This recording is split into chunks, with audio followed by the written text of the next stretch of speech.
Nama lengkapnya adalah Hindun binti Abu Umayyah bin Al-Mughirah bin Abdullah bin Amr bin Makhzum. Ia merupakan salah satu istri Rasulullah yang pertama kali masuk ke Madinah. Ummu Salamah adalah teladan bagi para istri karena kemuliaan akhlak dan kesalehannya. Ia digambarkan sebagai sosok yang cantik parasnya, tinggi kedudukannya, dan cerdas otaknya. Ayahnya adalah seorang Quraisy yang dikenal sangat dermawan, sehingga dijuluki Zad ar-Raqbi, yaitu pemberi bekal kafilah, karena selalu mencukupi bekal setiap orang yang menyertainya dalam perjalanan. Ibunya bernama Atikah binti Amir bin Robi'ah al-Kinaniyah dari Bani Faros, yang juga memiliki kedudukan terhormat di masyarakat. Sebelum dipersunting Rasulullah, Ummu Salamah menikah dengan putra pamannya, yaitu Abdullah bin Abdul Asad bin Hilal bin Makhzum al-Quraisy, yang lebih dikenal dengan nama Abu Salamah. Abu Salamah adalah salah satu sahabat Rasulullah yang pertama memeluk Islam. Ia adalah putra dari bibi Rasulullah, Barrah binti Abdul Muthalib. Abu Salamah merupakan sahabat Rasulullah yang mengikuti 2 kali hijrah. Sebagai istri, Ummu Salamah terus mendampingi suaminya dalam suka dan duka. Ia dengan tabah menghadapi siksaan kafir Quraisy di Mekah, hingga kemudian ikut berhijrah ke Habsyah. Di sana mereka dikaruniai seorang putra bernama Salamah. Setelah kembali ke Mekah, pasangan ini berniat untuk berhijrah ke Madinah. Dalam peristiwa hijrah yang kedua inilah Ummu Salamah mendapatkan ujian yang sangat berat. Dia ditahan oleh sekelompok laki-laki dari keluarganya sendiri, Bani Mughirah, dan dicegah untuk ikut suaminya menuju ke Madinah.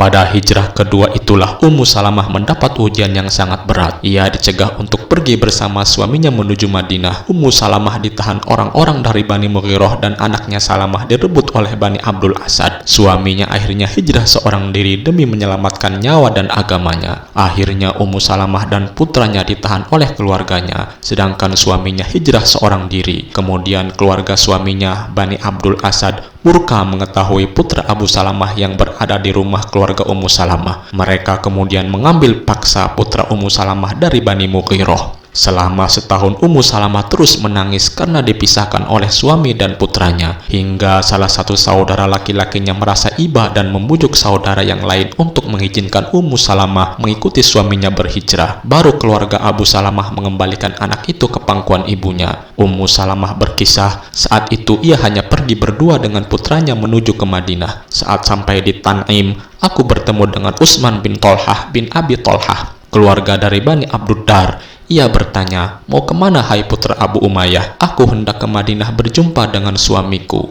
Apakah ada orang yang menemanimu?" tanyanya. "Demi Allah, tidak ada, hanyalah Allah dan putraku ini," kata Ummu Salamah. Utsman bin Tolhah berkata, "Demi Allah, kau tak pantas dibiarkan sendiri." Ia pun mengambil tali kekang unta Ummu Salamah, kemudian mendampinginya dan putranya pergi. "Demi Allah, aku tak pernah ditemani seorang laki-laki Arab pun yang aku pandang lebih mulia darinya," kata Ummu Salamah. Ummu Salamah dan putranya akhirnya berkumpul kembali dengan Abu Salamah di Madinah. Saat itu Ummu Salamah menjadi wanita pertama yang memasuki kota itu. Kebahagiaan Ummu Salamah dengan suaminya hanya sebentar. Pada tahun 2 Hijriah, Abu Salamah terlibat dalam perang Badar hingga menderita luka-luka. Luka itu sempat sembuh, tapi kemudian kambuh kembali hingga ia wafat pada tahun 3 Hijriah, meninggalkan Ummu Salamah dengan 4 orang anak. Dalam Sirah Nabawiyah Ibnu Katsir, Ummu Salamah berkisah ketika Abu Salamah wafat, ia beristirja dan berdoa, "Ya Allah, berilah pahala atas musibahku ini dan gantikanlah dengan yang lebih baik darinya." Setelah itu aku renungkan ucapanku dan bertanya pada diriku, adakah untukku yang lebih baik dari Abu Salamah?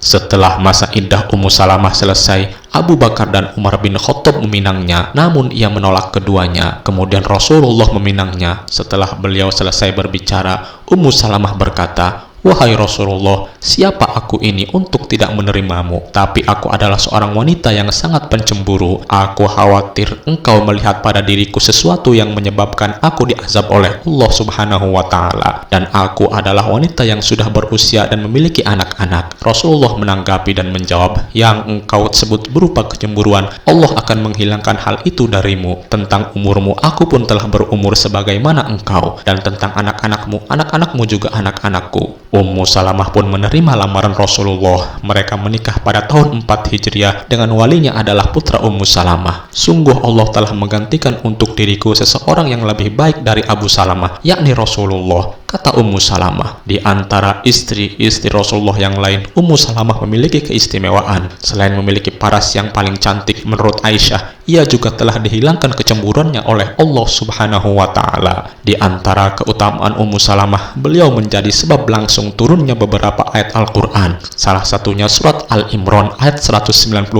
mengenai hijrah ke Madinah. Selain itu, Ummu Salamah juga menyampaikan banyak pandangannya yang bijak kepada Rasulullah. Az-Zahabi menyebutkan bahwa Ummu Salamah meriwayatkan sebanyak 380 hadis. Terdapat 13 hadis yang disepakati Al-Bukhari dan Muslim, sedangkan oleh Al-Bukhari 3 hadis dan 13 hadis oleh Muslim. Beliau meriwayatkan hadis-hadis tentang bimbingan dan pendidikan untuk muslimah. Ummu Salamah wafat tahun 59 Hijriah. Ada yang mengatakan tahun 62 Hijriah di usia 84 tahun. Ummu Salamah adalah istri Rasulullah yang paling terakhir meninggal. Jenazah beliau dimakamkan di makam Baqi. Itulah tadi kisah singkat mengenai Ummu Salamah, istri Rasulullah Shallallahu Alaihi Wasallam.